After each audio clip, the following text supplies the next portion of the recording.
मां नसीर साहब के पक्खू डरे होए यार शिकारियां दे ओ कदी हालने च बंदे हो नहीं। क्या बात है, वाह जी वाह। अदील साहब वाह जी वाह, क्या बात ये पक्खू डरे होए यार शिकारियां दे कदी हालने च बंदे हो नहीं। राणा हर वेले खौफ शिकारियां दा हिठा भोए ते लांदे हो नहीं। वाह भाई वाह, दोबारा भाई दोबारा, क्या बात है। दोबारा भाई मारना दोबारा। जी जनाब, मैं दावेदार के पक्खू डरे होए यार शिकारियां दे कदी हालने च बंदे हो नहीं।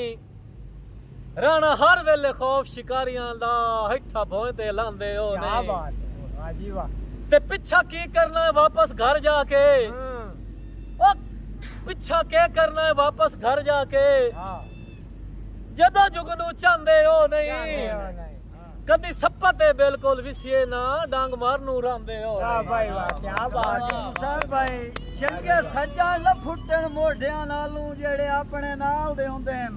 हाँ, ਸਾਰੀ ਜ਼ਿੰਦਗੀ ਨਾਲ ਰਲਾਈ ਵਤੀਏ ਭਾਵੇਂ ਜਿਹੜੇ ਹਾਲ ਦੇ ਹੁੰਦੇ ਹਨ। वाह भाई वाह। ਉਹ ਪੱਖੂ ਛੁੱਟਣ ਤਾਂ ਹੱਥੋਂ ਉੱਡ ਵੈਂਦੇ ਨੇ। अल्लाह ਜਿਹੜੇ ਫੱਦੇ ਹੋਏ ਜਾਲ ਦੇ ਹੁੰਦੇ ਨੇ ਉਹ ਕਮਲੇ ਵੀ ਅਦੀਲ ਸਿਆਣੇ ਦਿਸਦੇ ਨੇ, ਇੱਥੇ ਦਾਣੇ ਸਾਲ ਦੇ क्या ਹੁੰਦੇ ਨੇ। बात है। वाह जी वाह, वाह जी वाह, वाह जी वाह।